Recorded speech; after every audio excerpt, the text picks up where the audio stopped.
Hello, Ryan here, and welcome. We have the most recent development update for Squadron 42, so let us check out the monthly report. As always, a huge thank you to all of my patrons and channel members. Thank you so much for the support, it is truly appreciated. And if you do enjoy my videos, please do consider subscribing and helping the channel to grow. So let's kick off with AI content first. This team continued to refine behaviours, improve animations, and develop new features, which involved further work on the sleep and bed relaxation behaviours. They also polished the various leisure animations that allow characters to watch TV and use the mobiGlass in bunk beds. All of this is just to create that sense of believability for the background life of the crew of the Idris and any other location. A basic security guard was implemented to patrol the Stanton, which is the Idris that you're stationed on, and the Shuban mining station, which they say will be iterated on over the coming months, and this was updated to rotate between the Tinker Bench and firing range for a more realistic flow. Now, the security guard behaviour will certainly be a heavily used behaviour in the persistent universe, with so many locations requiring static or moving guards on all sides of the lore. Now, for the deck crew, AI content upgraded the diagnostic cat, which allows the AI to push a trolley around the Gladius and interact with the console at various points, likely for while you're landed in the Idris hangar, being able to fix and adjust your ship as you ask them to. They also added new scooch animations and created blockout animations for the personnel carrier, including enter and exit animations for the driver, co-pilot and back seats. Now it says development of the Fight Club and character locomotion continued, with various animation improvements being introduced. For example, the team polished the bouncer animations for the club entrance and improved AI animations for characters in severe pain. And additionally, they set up a new locomotion set for the junkie and tired characters, which adds variety and visual interest. So this is new. I didn't know about a fight club in Squadron 42. I do wonder if this fight club is a location for one of the missions where maybe we get to compete. Although I probably shouldn't be talking about fight club, sorry. Anyway, moving on, various AI blockout animations for janitorial tasks were created, such as placing and using the mop and bucket, with AI content also making significant progress on the janitor's workflow, with design and animation working closely together. And as mentioned last month, I presume aside from the janitor on the Stanton being a character that we can interact with, the role of janitors are definitely more important now with persistent entity streaming. So it'll be very interesting to see how quickly they roll out the janitor NPC around landing zones in the persistent universe. And then finally, for AI content, they added variation to the trolley artwork, moving away from the white box version with further expansion planned soon. And they are currently looking to prevent trolley popping and improve box placement in the hangar for a more realistic and less robotic feel. Now this, I think, is referring to the AI behaviour that enables NPCs to place and remove boxes from trolleys, moving them around locations, as we saw on, I think, Star Citizen Live recently, just having it look a lot more natural. And with 3.20 bringing more updates to cargo hauling, I do wonder if we will see NPCs coming back and forth to our ships, unloading and loading them up.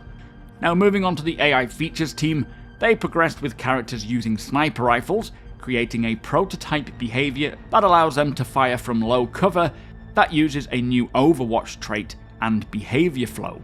They also continue to work on the melee combat behaviour for a specific encounter, including synchronized attacks between the player and enemy, and this, they say, utilizes locomotion that allows the enemy to close in on the player and duck and dive around them when getting ready to attack. Now, after hearing about the Fight Club, I do wonder if this is anything to do with the Fight Club, getting in for some hand-to-hand combat, but it could equally have to do with the Vanduul, as we have been hearing about an encounter with the Vanduul, although I would say the Vanduul are probably a bit too tall to be ducking and diving under player attacks. Now, the team also continued to support weapon usage from transponder entities, which refers to anything the NPC can ride, so I guess NPCs being able to fire from maybe transit systems or ships and vehicles. And finally, AI social work progressed as well, with the team creating a four-legged creature that players can pet. Now this, as we heard last week, is more and more likely going to be Paddington the Strike Dog. Should be a nice addition to the crew of whatever ship that it's stationed on, if it is a dog of course. but we will have to wait and see. Now for the AI tech team, they progressed with navigation and movement system features. They also completed tasks for the navigation cost area modifier, which will influence which paths NPCs or ground vehicles choose. And for example, a location with fire will have a high cost for normal NPCs to ensure that they avoid it. However, that same area could have a low cost for an NPC that is wearing fire protection. So quite a lot to think about here with all the various requirements that they need, but I'm glad that there is a system as nuanced as this just to take these things into consideration. Work also begun on ground vehicle collision avoidance, which involved updating the system to support both vehicle-to-vehicle and vehicle-to-NPC avoidance. AI Tech also updated behavior and tactical point system requests relating to transit, and cleaned up and optimized transit in the movement system. And then finally for the team, improvements and optimizations were made to the usable coordinator, and they extended the debug AI tools. So moving on to the AI vehicle features team, they completed a new fighter combat AI flow design, and now they can play against NPCs with a reasonable variety of behaviors, with them recently moving on to tweaking and testing. Although they do say they will continue to further modify behaviors based on various character traits, like whether they're more aggressive or more cautious. So quite a lot of variety there to the NPC behaviors, which hopefully will come across in the PU and in Squadron, giving us a wide range of opponent types. Time was also spent improving ship spline following, which involved implementing new algorithms for calculating a ship's speed along a spline to prevent it from flying off. They also began experimenting with the procedurally generated spline feature, which enables ships to fly around reasonably detailed geometry, and all of this will be useful for a variety of features, including the ship recall feature, which is a feature where we will be able to hail our ships to come to us. I'm sure there will be a range to this, but kind of like Kit from Knight Rider, and it's sounding more like we will be able to use this in the PU as well, which I think it is mentioned in the Persistent Universe monthly report, which I'll get to later on. Now moving on to the animation team, they worked on the Spec Ops and Screaming Galsons NPCs, Vanduul melee combat and civilian walk animations, plus they blocked out blanket use in beds, the janitor and carrier personnel. They then added animations for a new creature, the AI searching behavior, weapon customization, the player chow line, as well as players using locker doors, and more. So quite a few new animations coming along there for Squadron, obviously to begin with, but these will make their way into the verse eventually, especially things like the physical weapon customization, so having players' hands reaching out and taking off silencers, putting on scopes, but also interacting with anything in the game world like locker doors. Also very interesting to hear about yet another new creature. It does sound like Squadron 42 will have quite a range of fauna. Mocap sessions were held with 2 more sessions planned, one with 1 actor and then the other with 2 actors to capture various combat data. And then finally for the animation team, on the facial side, they processed a large number of selects for episode 1, quality controlling the captured data so that the rest of the team can start working on it. Now for the gameplay features team, they continued working on the new Mobiglass apps, including a ship status home screen widget, notifications, and a collectible screen. Nice to hear more Mobiglass apps coming along, although some of these may be more specific to Squadron, but then others will likely be shareable between the PU and Squadron as well. The team also revisited the character customizer to add the next layers of functionality, including face sculpting and implementing usability feedback. I do wonder to what depth we will be able to sculpt our characters' faces, or whether it's just relating more to what we have now with sliders, but hopefully we can have quite a diverse character creation. Now further optimization work was completed. For example, a ship's crew can now snap to a new schedule with minimal reloading when players come back from a mission or time has passed via sleep. Also, a new way to animate light volumes was added, and now the team can turn groups of lights on or off using planar, radial, or random sequences. Objective markers were added to the star map, this new star map, so that they're always clamped and visible, even when off-screen or merging with another entity. So very nice to hear more star map functionality is getting implemented. Hopefully we're not waiting too long for this. And finally for this team, the drone vehicle remote control interface was further iterated on. Now this is really exciting to hear, as there are quite a few ships that use drones, and some of them are very much controlled by players. So this sounds like it is further moving on with the drone, vehicle remote control stuff, and it will be very cool to see how that functions. Now for the vehicle features team, they progressed with various UI features, and as part of this, the MFD system, or multifunction display system, now supports comcalls, which was completed for the wider company to use when playing the game. And now this is just about complete. They said they will be moving on to implementing more MFD views, such as a scanning and radar screen, and an Intelligent Flight Control System, or IFCS, ship system screen. So a lot of great quality of life work getting completed there, and when ready for the persistent universe, it will certainly improve the experience for everyone. Talking of which, the new heads-up display is nearing completion, with further iteration underway on the visual layout.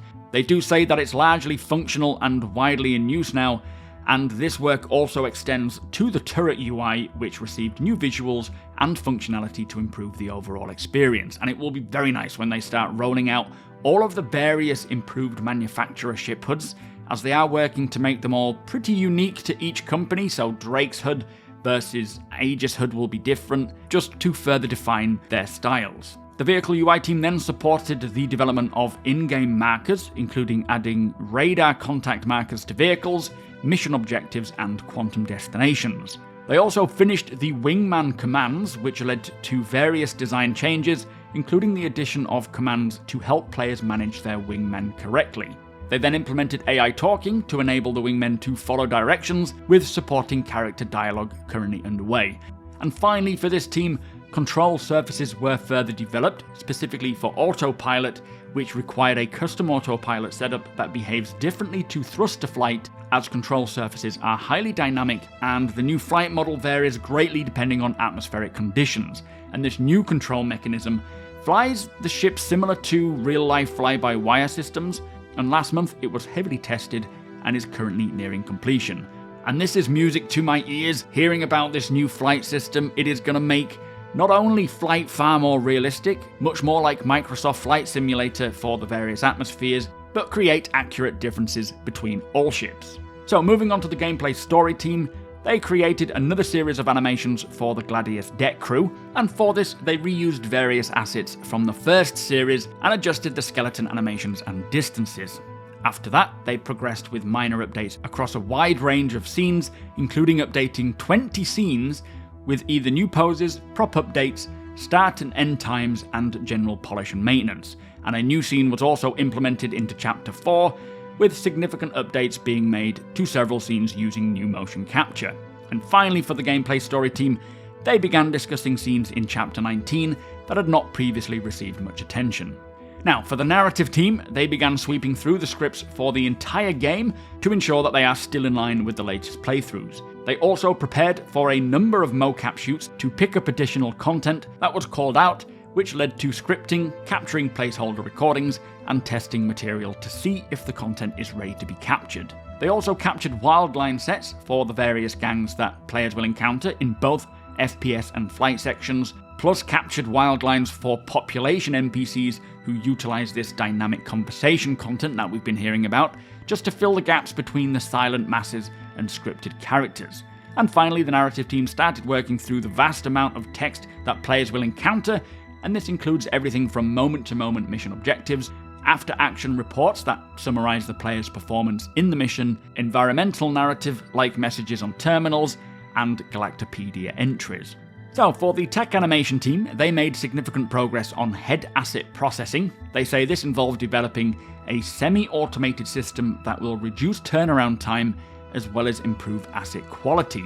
And the team also continued with DNA integration, collaborating with other teams to integrate their data with the rest of the codebase. And I think this is referring to the character customizer, giving us more face options.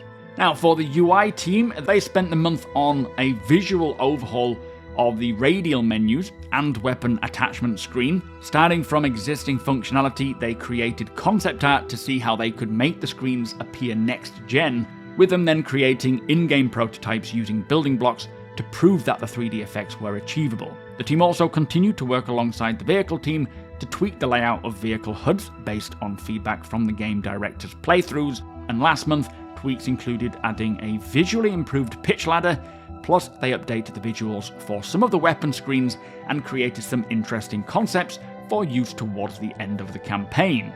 And then finally for the UI team, they kicked off work on the new interior and minimap, which will ultimately improve the overall gameplay experience. And just like the Starmap, this is going to drastically improve life in the PU when it comes along, being able to navigate practically all areas that we find ourselves in. Now finally, we have the visual effects team. They worked on a particularly complex destruction sequence, which they said was quite challenging due to the sheer physical size of it, so looking forward to witnessing that. And they also began to focus on weapon effects to improve the overall quality and consistency of weapon visual effects across Squadron and the PU, which will also support new gameplay requirements, including damage and wear.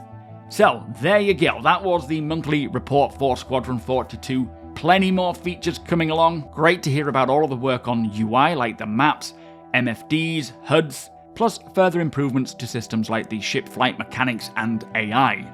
Now, it is just a matter of time until we start to see all of these improvements make their way into the persistent universe, and hopefully we get to see a little sneak peek of many of them real soon. But with that said, if you appreciate my videos, please do consider subscribing and helping the channel to grow. Also, come and hang out over at twitch.tv/supermacbrother. You are all more than welcome over there. Hit the thumbs up if you don't mind, it does the channel a big favour, and tick that notification bell if you would like to be notified when my videos go live. Again, a huge thank you to my patrons and channel members. Thank you for watching, and I'll see you in the next one.